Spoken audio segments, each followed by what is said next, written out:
Besseggen is one of the most popular hikes in Norway. It is located in the Jotunheimen National Park in central Norway. We have taken the tour with Ørjan Venås from Gjendeguiden. His company organizes guided tours and does the Besseggen patrulja. He and his colleague patrol Besseggen to help the many tourists. They are also the ones that come and rescue people at any time of the day and in any weather. He describes the hike followingly. Besseggen en fantastisk tur som kåret til en av de 10 flotteste fjellturene av National Geographic. Spektakulær utsikt og en kjempefin, men litt lang tur som folk må være forberedt på. Den 14 kilometer og nesten 1100 høydemeter når du skal gå turen. Besseggen is not an easy tour. You should be prepared before taking the tour, as Ørjan reminds you.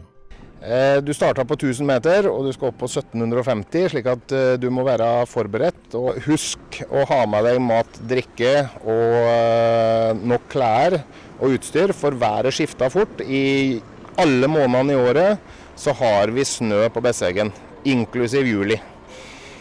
Så kle deg godt og ha med utstyr.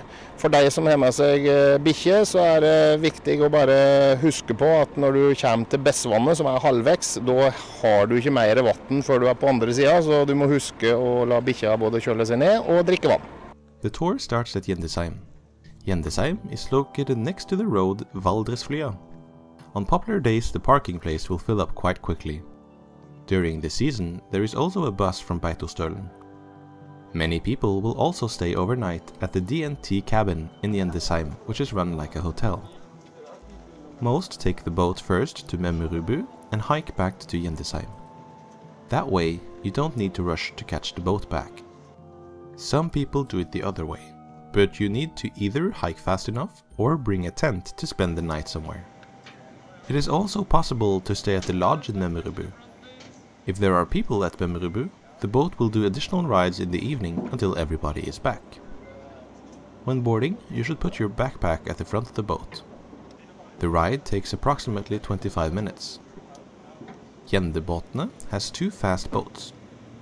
The new boat from 2017 had to be brought in 3 parts from the wharf in Ålesund and then mounted at Gjendeguiden. The parts couldn't be too big as they had to fit through many tunnels. While on the boat, you can see on the right side the whole hike you are soon going to do.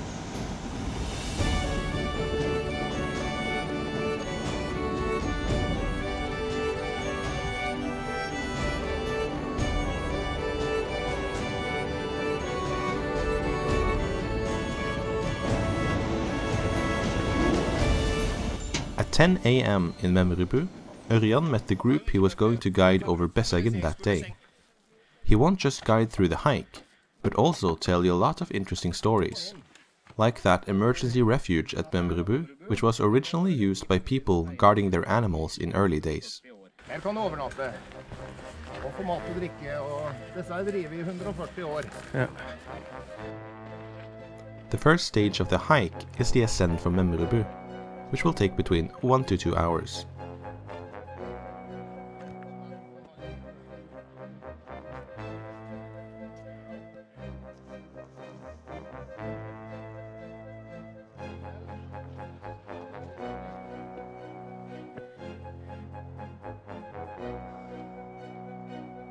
At the top, you will see the first of these signs, as Ørjan explains.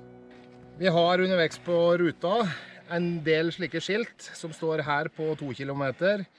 Det står ett på 3, det står ett på 5, ett på 7, som viser høydekurva, hvor du og hvor langt du igjen. Når du her, da du halvveis på 7 kilometer, og det her selve eggene. Som fortsatt, men nå har vi tatt de første 400 høydemeterne på starten, der vi har prioritert å gå stille og rolig, og ta det med ro, for å ha igjen guts I lårene når vi skal ned her på slutten. Ja. Og hvis du bruker mer enn 2 timer, ja? Hvis du bruker mer enn 2 timer hit, da bør du snu. Eventuelt gå bare litt grann, en liten halvtime lenger, så ser du eggen, og så snur du der. For da rekker du båten tilbake. Hvis ikke, så må du bo på Memmerubu. The next stage goes a little up and down for the next 5 kilometers.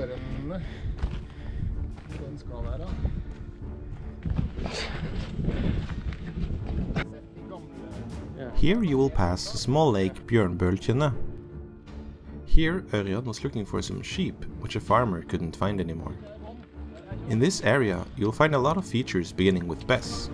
Bess means bear in Old Norwegian, and Besseggen means the bare blade, as the form of the mountain resembles a blade or edge.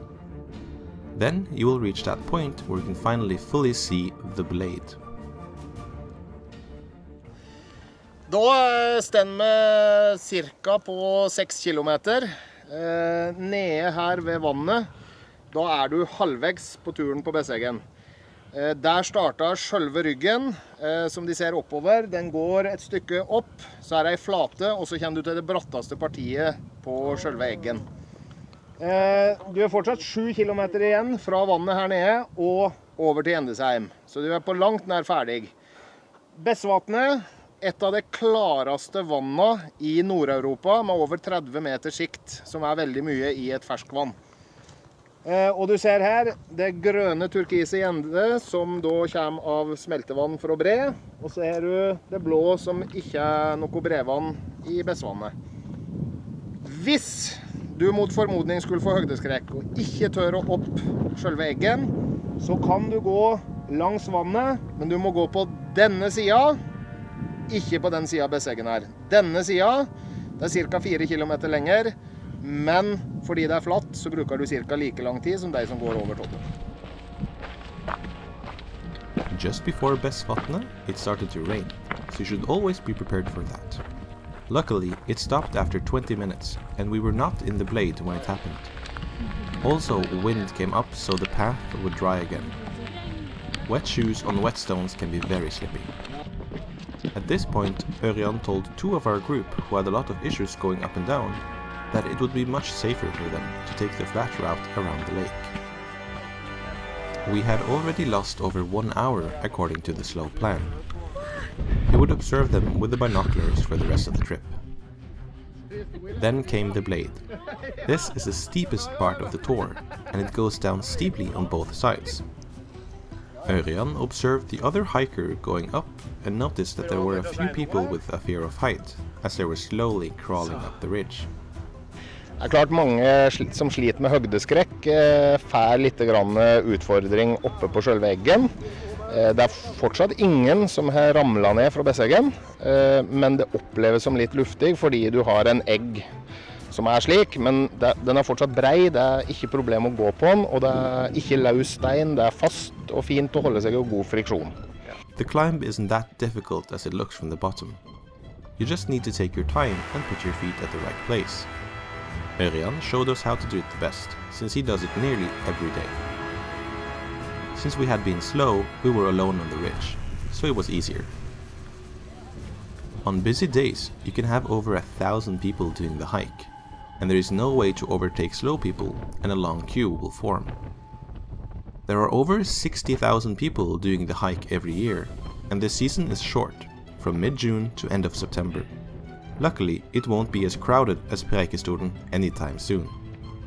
Det ikke det, vi har jo en båt som regulerer ferdselen, og som gjør at tidvis kan det oppleves som kø hvis du velger juli og halve august, men velger du ukedager på skuldersesongen, så kan du være her oppe helt alene. After 45 minutes, we reached the top of the blade, and it was also photo time. Dette den mest brukte Instagram-spotten på hele eggen. Ja. Det ser de hvorfor. Afterwards comes one of the more steep ascents before reaching a flat part over Veslefjellet.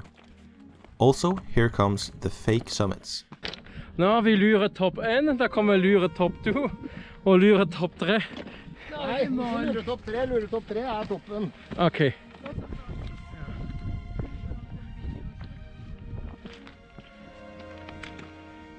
Then we finally reached the top at 1,743 meters.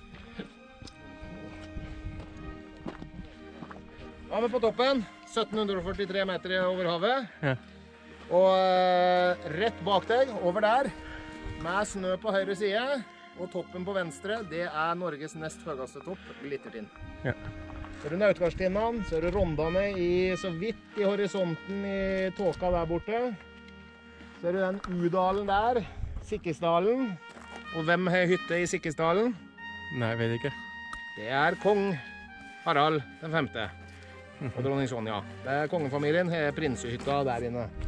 Og så ser vi over på Valdresflya og Bitihorn, den karakteristiske, opp for Beitostølen. Og så videre inn på Gjendalpene med Rasletinn, Munken, du Høgdebråte, du Kjønnholstinn og videre bakover mot Knutsholstinnene. Here we also saw some reindeer. These are tamrein, as Norwegians call them, which means domesticated reindeers. Some of them are very socialized, so Ørjan tried taking a selfie with one of them, as he did the week before. Unfortunately, it was not in the mood on this day. At this time, we also spotted a low-flying plane, which is not supposed to fly there.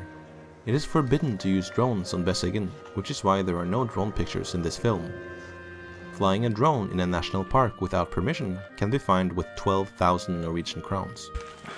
Det jo veldig fint. Veldig fint.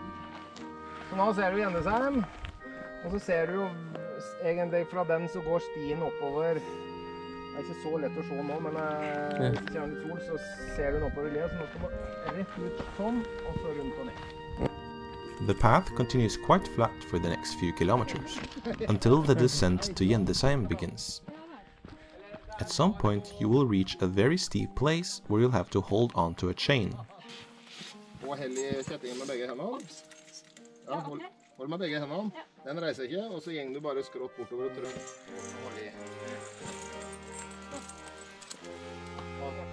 Ørjan left us here as he would have to go pick up the two others which had been walking around Bessvatnet. The path to Gjendeguiden isn't very difficult.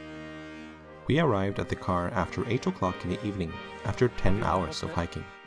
Normally it takes 7 to 8 hours. Some people have done the hike much quicker. Det raskeste noen har gått på springe på Besseggen, det på Besseggen-løpet, det 1 time og 14 minutter. Men jeg jo hentet ned folk i Røde Kors-sammenheng som kommet halvvegs på 24 timer. There's also a lot of other nice tours in the area.